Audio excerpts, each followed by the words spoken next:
Welcome to the Igniting the CEO Within podcast, where we interview successful, high-level professionals to discover lessons they've learned throughout their career that can help ignite that CEO within you. I'm Mark McFatridge, and I'll be your host for the next 15 minutes or so. Our show is sponsored by Quaid, a nationwide community of CEOs and entrepreneurs. Quaid has developed Launchpad, which offers an opportunity for experienced executive coaches and fractional execs to become licensed circle directors. After completing the Launchpad program, you'll lead your own peer advisory circles, helping other CEOs and entrepreneurs excel in their professional and personal lives while providing a community of support, accountability, and challenge. If you'd like to learn more, go to quaidcircle.com. Super excited about our show today. I get to hang out with Becky Shaw. She focuses on fractional executive leadership with Shaw Strategic Partners out of Chicago, Illinois. Becky, welcome to the show. Hey, thank you so much for having me, Mark. Yeah, I'm pumped. I don't want to waste any time, so I'm going to jump right into it. Sounds great. You get to work with all kinds of folks and leaders. You've gotten to see some really great leaders and maybe some others that could use a little improvement. Let's say that. How's that? If you were to look for some commonalities among those great leaders, some traits that they display, what would some of those be? Yeah, thanks. I think, right, throughout my entire career, right, so pre-Shaw Strategic Partners and throughout this, I feel like I've seen a lot of flavors of human. And like you kind of mentioned, there are better flavors than others. Um, I think the common trait is a great leader actually cares about their people and at not a talking point, not something that they, check a box. We have a great culture, we give out snacks, whatever the, Hmm. hot thing is of the moment, but someone who genuinely cares. Um, I consulted with a man who, throughout COVID, he quietly paid half of the salary for a person who was suffering from long COVID. She was not able to work, and he just quietly kept her on the books. Is that the best business decision? No. But is it the best decision from someone with a heart who understands that by treating people like humans, you actually, when they are better, when they are ready to work, they're able to, actually care about you? Yes. So he's one of the best leaders I've worked with. Um, didn't always translate into listening when there were things that, maybe pulled at the heartstrings a little bit, but it was good. It challenged my brain because other leaders who I've worked for, have those talking points of, oh, we truly care. This is a family. I hate that. I think that's Yep, a red flag, right? absolutely. You're not working with your family. This is not a family. Um, but people who have said those types of things and then turned around and built this toxic culture of talking behind people's backs, of trying to manipulate others into, well, what do you really think Mark does every day? Do you think Mark's a good worker? Yeah, Oh, hey Mark, Becky told me that she doesn't think you're a good worker, right? Like that's just toxic and horrible. yeah. So people who genuinely have their people's best interests at heart, who see them as humans, who see them as more than workers, that's a great leader. I love that, and I love the story that you told too. You know what sucks is that should be common sense, right? Like I mean, no offense to you, but good lord, man, that there is like that's what we've come down to, right? I mean, which is sad, Right. but you're dead on.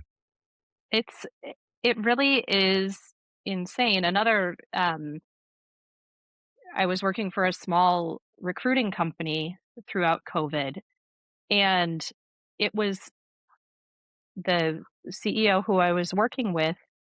She was very, very human with everyone, right? Not everyone had a laptop. And I know that a lot of businesses went through Mhm. this, right? Like, oh, we have to like mobilize, we have to get everyone laptops, we have to do this. Well, she went above and beyond and, you know, went past the laptop budget into, the discretionary funds, like dipped into her profit margin and Mhm. basically said, "Hey, everyone needs a comfy chair. everyone needs something, right? Yeah. Maybe it's a lamp that they love, maybe it's a new desk, maybe it's, a cushion, whatever it is. But here's 150 bucks. Everybody just spend that on whatever it is that you need. Maybe it's, lunch in or whatever. Hmm. I'm not going to ask, but here's like a little extra bonus. And I think those things went a really long way. Again, it should be common sense, but it's not. It's unfortunately the first things that people look at and say, like, what are we spending money on this for? Why are we doing this? Yeah. So how do you encourage that? How do you teach that? Because it's not it's that's not necessarily taught in business school. I'd just say it's not taught in business school, right? No, it's Like it not. is. Let's watch the bottom line, and so how do you have leaders walk that? I'm gonna say it's a fine line. It's really not. But how do that balance? Like, maybe it's balance of too much empathy with too much against too much focus on the profit and the bottom line and that type of thing. Well, the answer's right there in the company, right? If I come in, I'm obviously building trust with the leadership. I am talking to them. I want to understand what their goals are. But one of my first moves, if building a strong culture is on their list of to dos, which it should be, or Right. it could be for anyone. I also want access to the people. So it's doing interviews, gaining their trust. I'm not someone who's coming in and who's like, what is the office space, the Bobs or something, right? I'm coming in and asking, trying to build trust of, you know, let's work together for a short amount of time. I can build some trust with getting some things done with you, not, giving you all the credit and helping you look like your best self. And then I'm going to ask you questions of, what is it really like to work here? What do you like? What's the biggest problem that no one talks about? What are the things that you complain about at your dinner table? What is that? I'm not going to go to the CEO and Right. say your name, but I am going to take that. I will, you know, put it together depending on the CEO, either in a talking point or a Hmm. PowerPoint or, whatever format is absolutely correct. But I'll talk about that then with the leader and say, hey, it's a funny one. There's one person, I have a great culture. Everyone loves it here. I have all these snacks.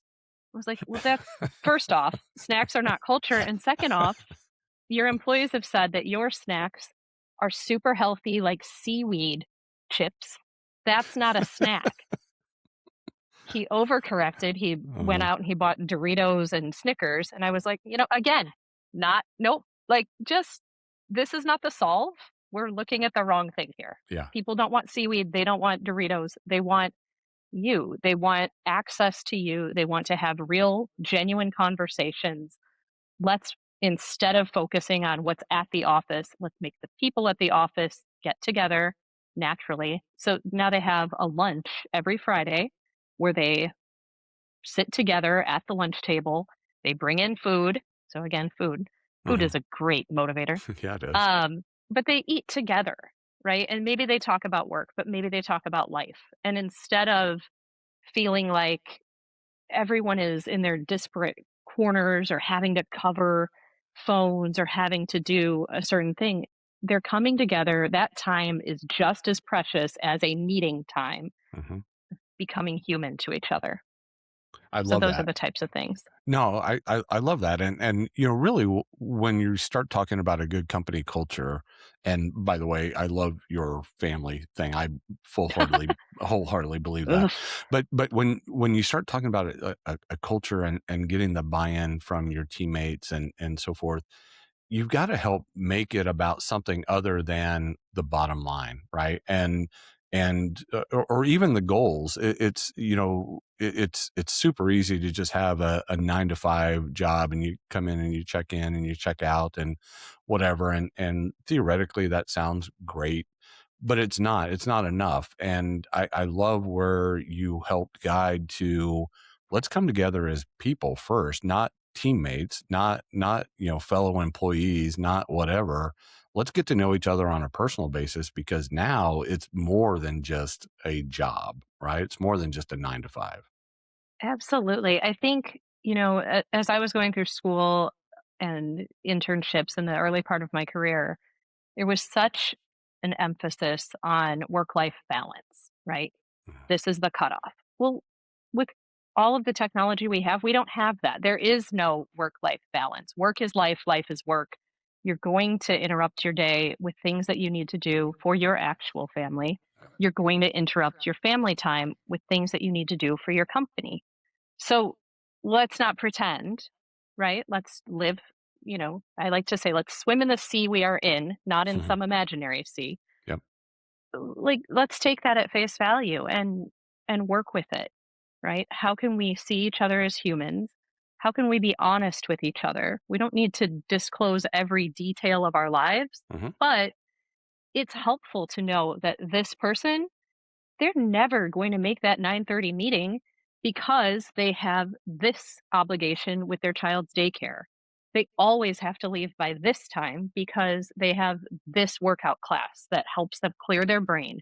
And if they don't do that, they're a mess. And if they do, they're going to come back on and be a solid worker, right? So let's ditch these like preconceived notions of we all need to work in the exact same way and we all function the same way in the same hours.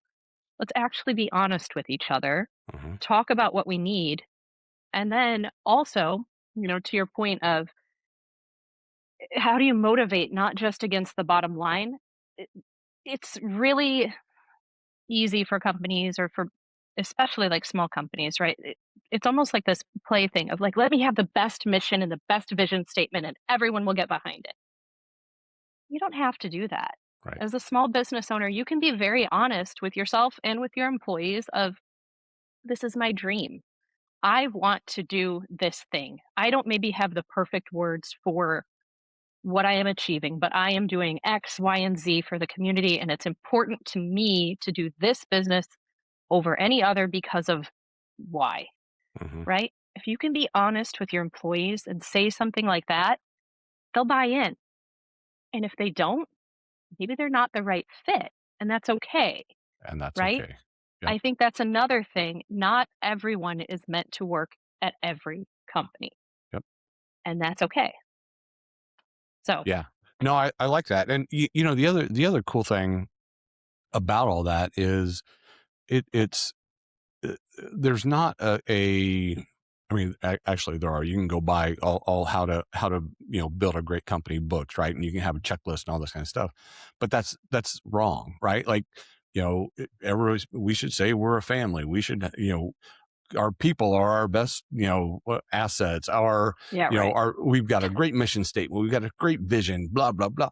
No, man, it is not like we try to make everything so simple and check in a box. And it's really not. It's like the thing that you just said there is really just getting out and communicating and asking questions and sharing and saying, what, how do I set you up for success? Right. And that could be, we don't start meetings before 9:45, right? It could be, doesn't matter, whatever Yeah. it is. How do I set you up for success?